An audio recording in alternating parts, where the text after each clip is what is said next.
Hi, നമുക്കിന്നേ was ചേർത്ത് പറയാൻ പഠിക്കാം. വാസ് എന്ന് പറഞ്ഞാൽ ആം ഈ സാർ ആകുന്നു നമ്മൾ പഠിച്ചു. അതിന്റെ പാസ്റ്റ് അർത്ഥം വരുന്നതാണ്, കഴിഞ്ഞ കാലം വരുന്നത്. ആയിരുന്നു.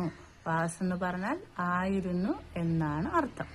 അത് ഉപയോഗിക്കുന്നത് സഹായക ക്രിയയായിട്ട് ആയി, ഹി, ഷീ, ഇറ്റ്, അതുപോലെ തന്നെ എല്ലാ സിംഗുലർ നാമങ്ങൾ വന്നാലും സബ്ജക്റ്റ് ആയിട്ട് വന്നാലും ആയിരുന്നു എന്ന് പറയാൻ വാസാണ് ഉപയോഗിക്കുന്നത്. ഇനി നമുക്ക് 2-3 ഉദാഹരണങ്ങൾ പറയാം. ഈ വാസ് എന്ന് പറയുന്നത് ഹെൽപ്പിംഗ് വെർബിൽ പെട്ടാണ്, അതൊക്കെ അറിയാലോ.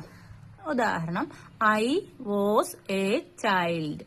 ഞാനൊരു കുട്ടിയായിരുന്നു. ഇപ്പൊ ഞാൻ കുട്ടിയല്ല, വളർന്നു വലുതായി, വയസ്സായി. ഐ വാസ് എ ചൈൽഡ് അല്ലെങ്കിൽ ബേബി എന്ന് പറയാം. She was A dancer. അവൾ ഒരു നർത്തകിയായിരുന്നു.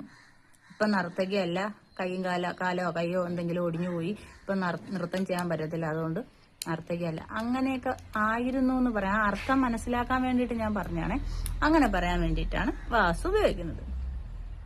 പിന്നെ ഒരു ഉദാഹരണം പറയാം. She was sleeping. അവൾ ഉറങ്ങുമായിരുന്നു. It was empty. അത് ഒഴിഞ്ഞതായിരുന്നു, അല്ലെങ്കിൽ അതിനകത്ത് ഒന്നുമില്ലായിരുന്നു. അതുപോലെ തന്നെ ഇനി നമുക്കിതിനെ നെഗറ്റീവ് ആക്കാൻ നോക്കാം. നെഗറ്റീവ് ആക്കുന്നത് നമ്മൾ പഠിച്ചു കഴിഞ്ഞു. സഹായക ക്രിയയുടെ നോട്ടും കൂടെ ചേർത്താൽ സിമ്പിളായിട്ട് നോട്ട് നെഗറ്റീവ് ആക്കാം. അപ്പൊ അങ്ങനെ എന്തെഴുതും? I was not a teacher. I was not a teacher. ഞാനൊരു ടീച്ചർ ആയിരുന്നില്ല. വാസിനെ ചുരുക്കി എഴുതുന്നത് എങ്ങനെ? വാസ് നോട്ടിനെ ചുരുക്കി എഴുതുമ്പം വാസിന്റ്, WASNT, വാസിന്റ്.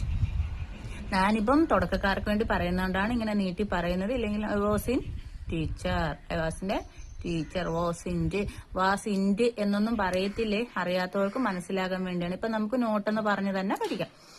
അപ്പോഴ് she was not a girl. അവളൊരു പെൺകുട്ടി ആയിരുന്നില്ല. അങ്ങനെ അത് ശരിക്ക് അങ്ങനെ നമ്മൾ ഉദാഹരണം പറയാൻ വേണ്ടിയിട്ട് പറഞ്ഞാണ് വാസ് നോട്ട് പറയുന്നത്. It was not empty. അത് പറയാം, അത് ഒഴിഞ്ഞിരിക്കുമല്ലായിരുന്നു, ആ പാത്രം ഒഴിഞ്ഞതായിരുന്നില്ല. പിന്നെ എന്തു പറയാം? He was not sleeping. അവൻ ഉറങ്ങുകയായിരുന്നില്ല.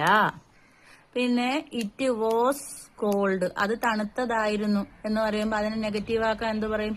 It was not cold. അത് തണുത്തതായിരുന്നില്ല. കുടിക്കാന്നും പറഞ്ഞ് ഞാൻ ഓടിച്ചെന്ന് എടുത്ത്, അല്ലെങ്കിൽ ഓടിച്ചെന്ന് പിടിച്ചപ്പോൾ അത് തണുത്തതായിരുന്നില്ല, ചൂടായിരുന്നു. അങ്ങനെയൊക്കെ പറയാൻ വേണ്ടി. ഇതിന് നമുക്കിത് ക്വസ്റ്റ്യൻ ആക്കാൻ എങ്ങനെ നോക്കാം? അതിന് നമുക്ക് ആദ്യം എന്ത് ചെയ്യണം? ഈ ഹെൽപ്പിംഗ് വെർബ് നമ്മൾ സാധാ പഠിച്ചതുപോലെ തന്നെ ഹെൽപ്പിംഗ് വെർബ് ആദ്യം എഴുതുന്നു. വാസ്, അത് കഴിഞ്ഞ് സബ്ജക്റ്റ് ഹി. അവനൊരു ഡോക്ടർ ആണോ? ആയിരുന്നു എന്ന് ചോദിക്കാം. ഈ വാസ് ചോദ്യം വരുമ്പോ ആയിരുന്നോ എന്നേ വരത്തുള്ളൂ.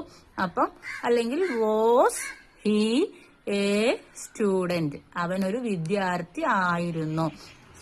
വാസ് എഴുതുക, അത് കഴിഞ്ഞ് എന്തെഴുതുക? സബ്ജക്റ്റ് എഴുതുക, ബാലൻസ് എഴുതുക. വാസ് ഹി എ സ്റ്റുഡന്റ് എന്നിട്ട് ക്വസ്റ്റ്യൻ മാർക്ക് കൊടുക്കുക. മനസ്സിലായോ? അതുപോലെ തന്നെ വേറെണ്ണം നമുക്ക് പറയാം. ഇറ്റ് വാസ് നോട്ട് ഹോട്ട് നമ്മൾ പറഞ്ഞു, ഇറ്റ് വാസ് നോട്ട് കോൾഡ്, അങ്ങനെ പറയാം. പിന്നെ ഏത് തന്നെ ആയാലും നമ്മൾ എന്ത് ചെയ്യണം? വാസ് ചേർക്കുക, സബ്ജക്റ്റ് എഴുതുക, ബാക്കി എഴുതി ക്വസ്റ്റ്യൻ മാർക്ക് കൊടുക്കുക. പിന്നെ she was not sleeping. She was not sleeping. അവൾ ഉറങ്ങുകയായിരുന്നില്ല. Was not sleeping. വാസിന്റെ കൂടെ നോട്ടും കൂടെ ചേർത്ത് എഴുതുന്നു. പിന്നെ നമ്മൾ ഈ വാസ് യുവിന്റെ കൂടെ ചേർക്കൂല, ദേയുടെ കൂടെ ചേർക്കൂല. അത് നമ്മൾ പറഞ്ഞു, അതൊക്കെ എന്താണ്? ബഹുവചന രൂപമാണ്. ഓക്കെ. അപ്പോഴ് വാസ് ചേർത്ത് പിന്നെ പോസിറ്റീവ് സെന്റൻസ് ഉണ്ടാക്കാൻ പഠിച്ചു, നെഗറ്റീവ് സെന്റൻസ് ഉണ്ടാക്കാൻ പഠിച്ചു, ക്വസ്റ്റ്യൻ ഉണ്ടാക്കാൻ പഠിച്ചു. നിങ്ങളെ കൊണ്ട് കഴിയുമെങ്കിൽ ഓരോന്ന് ഉദാഹരണം കമന്റ് ചെയ്യാം. ഓക്കെ.